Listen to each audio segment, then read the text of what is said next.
Hello, everybody. Joe Loy here, and we are back.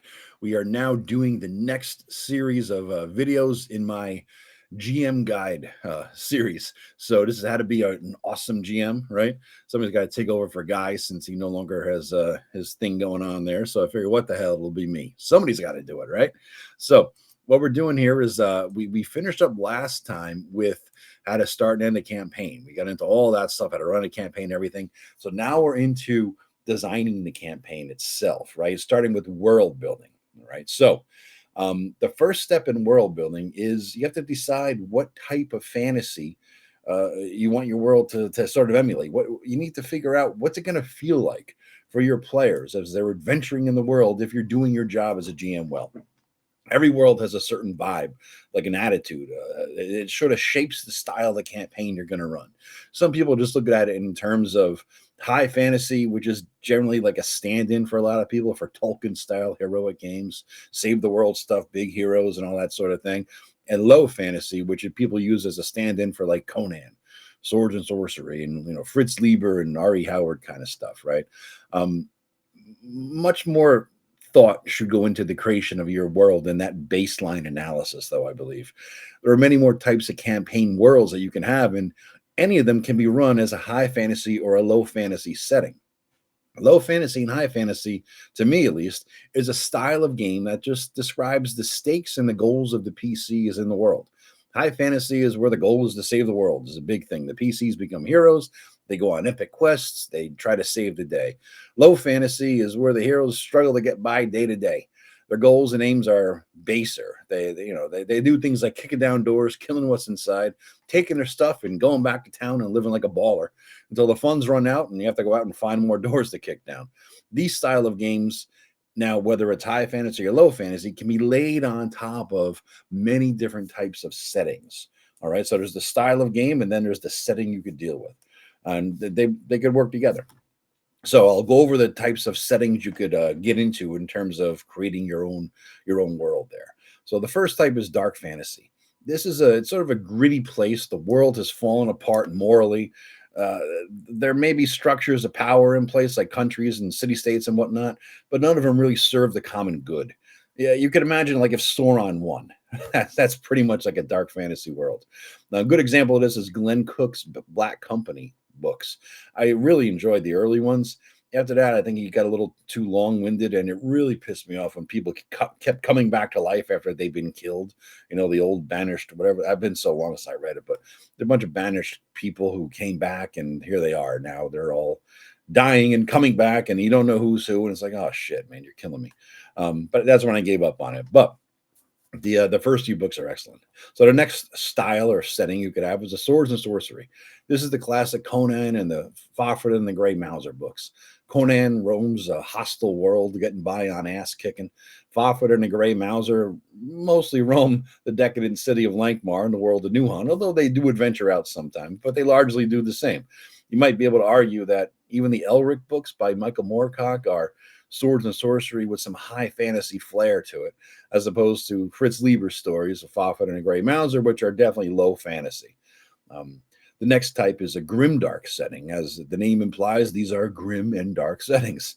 The name comes from, I didn't know this until I did a little research here, but the name comes from the Warhammer 40K world, where it says, I guess the title or the subtitle, whatever you want to call it, description of it is in the grim darkness of the future, there is only war. So that's where grimdark comes from. So it's inspired by Warhammer, basically. It's gloomy. It's not heroic.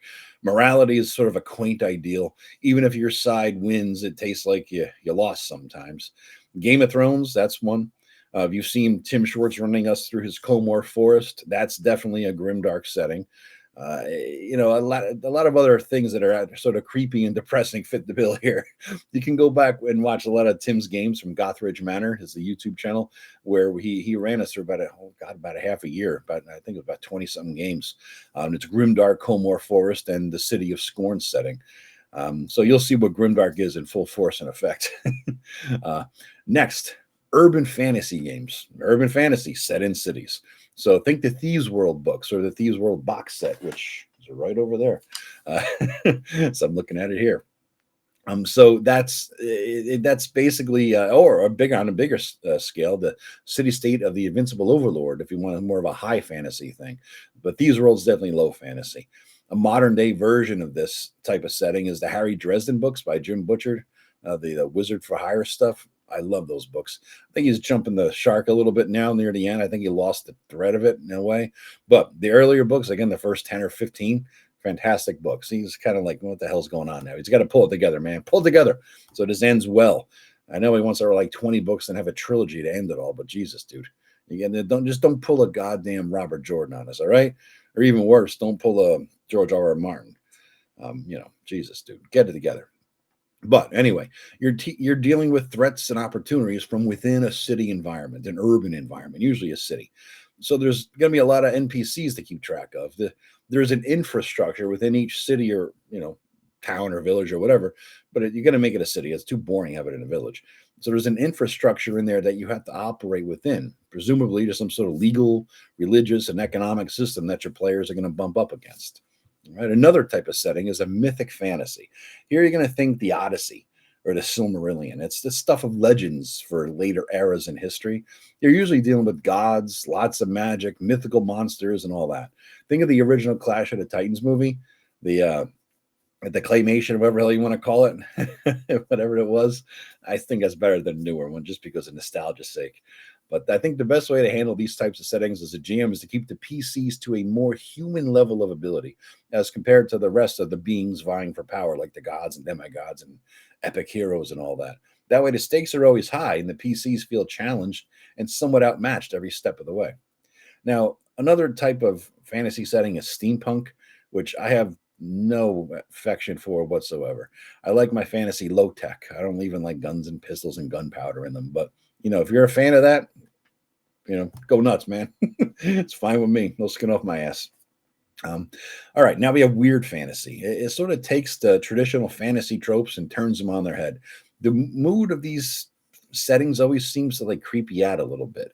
It's not the same way grimdark, but not as depressing, I guess. More of a what the hell just happened, like a bad acid trip or something. The rules of the world don't make much sense.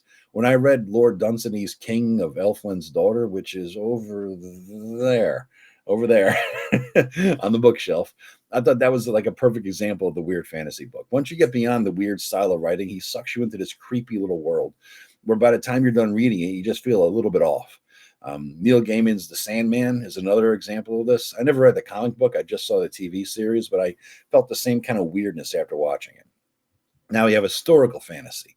That's where the PCs adventure in a real world, actual historical place and time period. This can be because the campaign is set there, because the PCs get to travel there from whatever world they're adventuring in. I like the latter approach better. I mean, I think that Fafhrd and the Grey Mouser actually went to the Tyr during the fall of Tyr in one of the books. They went through one of Ninjabal's caves or something like that and ended up there, and they sort of forgot their old identity. It was like a dream or something. Eventually they went back there after the sack of Tyr or something like that, but they took part in historical fantasy, and I like that approach. I use it in my 4E setting. My 5E setting around for like 4.5 years. I teleported the PCs to the 30s in Germany, in Berlin, just as the those evil people were rising to power. And the sort of the time frame of the movie Cabaret, I was so inspired by that Call of Cthulhu book set in the Berlin in that period. I just kind of had them I wanted them to go there. It was just kind of fun. And it was cool because they were like fish out of water, coming from the most popular official 5e campaign setting, Forgotten Realms, and going to Berlin where the magic didn't work or anything. I loved having them have to learn how to use guns when they were 15th level. They had none of their magic items. They had none of the, things that made them badasses. They were just strong and smart and fast, generally speaking, right? But they had to figure it out. They had to like, oh my God, I'm a new place. I have no weaponry. I mean, I could swing a sword, but who the hell's walking around Berlin with a sword?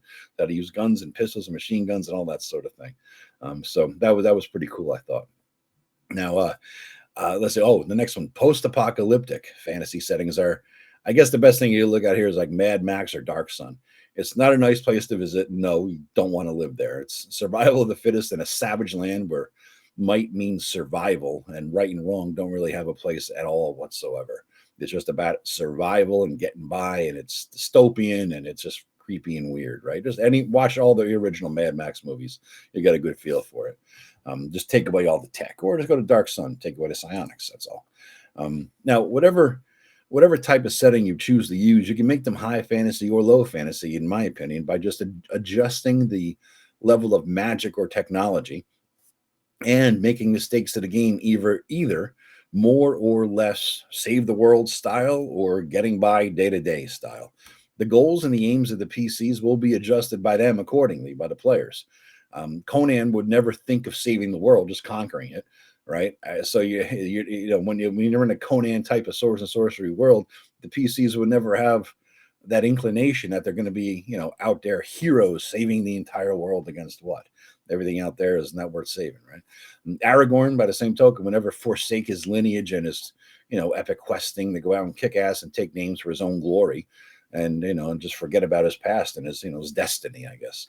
Farford and the Grey Mouser, on the other hand, we're just going to sit back at a dive bar, each with a hooker on his lap, and laugh at the stories of these fools out there as they spend their money like drunken sailors on wine, women, and song. Now, tied into all this is morality, matters of good and evil. To a large extent, the type of setting that you choose, as well as whether it's high or low fantasy, will dictate the upper and lower limits of the morality of your world. You don't expect there to be paladins in Lieber's Nuhan, right? Nor do you expect to find many evil kingdoms run by undead wizards in a world inspired by King Arthur. Morality is a relative thing. Oh God, I know I'm going to get all kinds of shit for that one, but it is. It's a more relative thing tied to the time, place, and the culture in which you live. All right. So it's true in both the fantasy worlds and the real world we live in. People who don't know history don't understand that concept.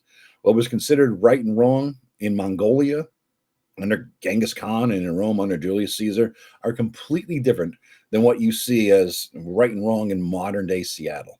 Since this is a fantasy game, you should feel free to design your world with anything you like. Good, bad, and all the gray in between is okay for you to use. You may have to let the group know ahead of time that what the game they're in for, so because they're going to shock the senses if they're going to see things in there that's like, holy shit, you're going to have, all the evil shit, to slavery and blah blah blah blah blah. But hey, let them know, right? If you want to have those elements in there, let them know ahead of time so they're not shocked and they don't quit your game. You want to vet the players. I talked about this way earlier in the series.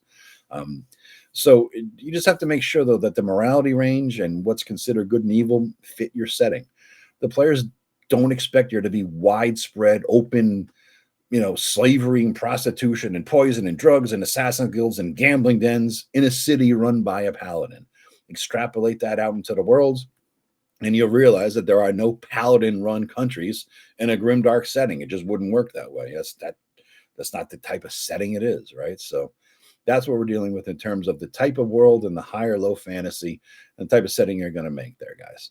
All right. So that is the end of this video. Please like and subscribe, share it out, click the notification button, add a comment. Speaking of comments, favorite type of setting to DM or to play in. All right. So let me know in the comments, what is your favorite type of setting and why? Why do you like it so much? Not the setting particular. I'm not looking for, I like Greyhawk, I like Forgotten Realms. I'm looking for the type, as I've sort of described them here, like 8 or 9 settings there. What type of setting is your favorite? And tell me why, either to play in or GM in. And the next video is going to be all about how to create the physical world that the PCs will be adventuring in, the setting itself, how to create it. All right. Not godlike where you snap your fingers and 7 days pass and all that kind of shit, but how to do it as a DM. All right, guys. Thanks very much for listening this long. I appreciate it. And I'll talk to you tomorrow. Bye-bye.